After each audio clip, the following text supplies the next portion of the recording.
കേൾക്കാമല്ലോ.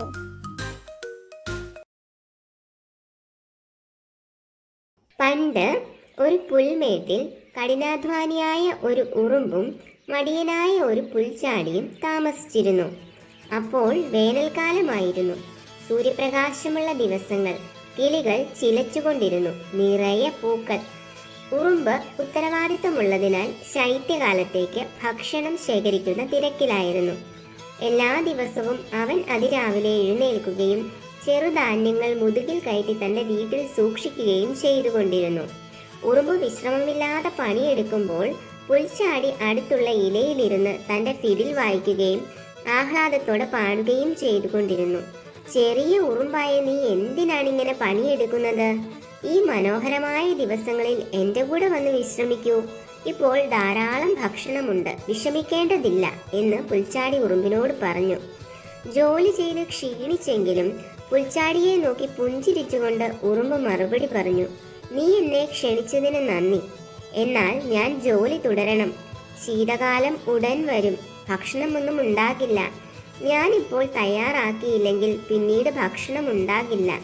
പുൽച്ചാടി ചിരിച്ചു. ശീതകാലം വളരെ അകലെയാണ്. മനോഹരമായ ദിവസങ്ങളിൽ ഞാൻ എൻ്റെ സംഗീതം ആസ്വദിക്കുകയാണ്. അങ്ങനെ ദിവസങ്ങൾ കടന്നുപോയി. ഉറുമ്പ് എല്ലാ ദിവസവും ഭക്ഷണം ശേഖരിക്കുന്നത് തുടർന്നു. പുൽച്ചാടിയാകട്ടെ കളിച്ചും സംഗീതം ആസ്വദിച്ചും ഇരുന്നു. സമയം കടന്നുപോയി. ഇലകൾ കൊഴിയാൻ തുടങ്ങി. അന്തരീക്ഷം തണുത്തു. ശീതകാലം എത്തിച്ചേർന്നു. പുൽമേട് മഞ്ഞു മൂടി. എവിടെയും ഭക്ഷണം കണ്ടെത്താനായില്ല. ഉറുമ്പ് തൻ്റെ വീട്ടിൽ സുരക്ഷിതനായിരുന്നു. ധാരാളം ഭക്ഷണം അവൻ ചേർത്ത് വെച്ചിരുന്നു. വേനൽക്കാലം മുഴുവൻ കഠിനാധ്വാനം ചെയ്ത് ഇപ്പോൾ ഉറുമ്പ് സുഖമായി വിശ്രമിക്കുന്നു. പുൽച്ചാടിക്ക് ഭക്ഷണമോ താമസിക്കാൻ സ്ഥലമോ ഇല്ലായിരുന്നു. തണുപ്പും വിശപ്പും കൊണ്ട് അവൻ വിറച്ചു. ബലഹീനനുമായി മഞ്ഞിലൂടെ അലഞ്ഞു നടന്നു. ഒരു ദിവസം പുൽച്ചാടി ഉറുമ്പിൻ്റെ വാതിലിൽ മുട്ടി. ഉറുമ്പ് വാതിൽ തുറന്നപ്പോൾ അവൻ പറഞ്ഞു, എനിക്ക് വല്ലാതെ തണുക്കുന്നു, വിശക്കുന്നുമുണ്ട്. ശൈത്യകാലത്ത് ഭക്ഷണമില്ല.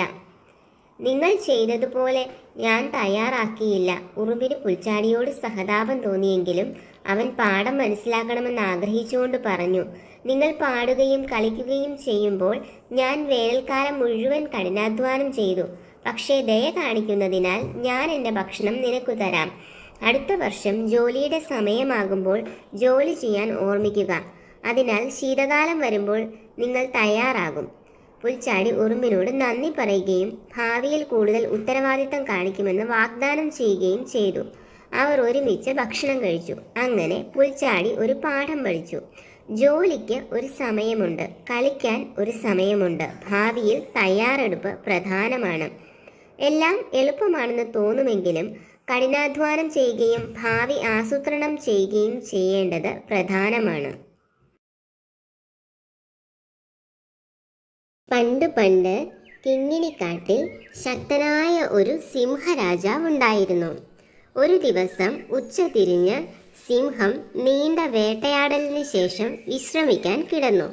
അവൻ ഗാഠനിദ്രയിലായിരിക്കെ കാട്ടിലൂടെ ഓടിപ്പാഞ്ഞു വന്ന ഒരു ചെറിയ എലി അബദ്ധവശാൽ സിംഹത്തിൻ്റെ വലിയ കാലുകളിൽ കൂടി ഓടി.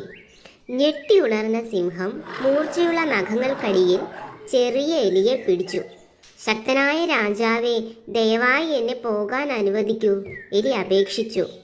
ഒരിക്കൽ എനിക്ക് അവസരം ലഭിക്കുകയാണെങ്കിൽ ഞാൻ അങ്ങയെ തീർച്ചയായും സഹായിക്കാമെന്ന് വാഗ്ദാനം ചെയ്യുന്നു, എലി പറഞ്ഞു. തന്നെ സഹായിക്കാമെന്ന് പറഞ്ഞ ചെറിയ ജീവിയെപ്പറ്റി സിംഹം ചിരിച്ചു.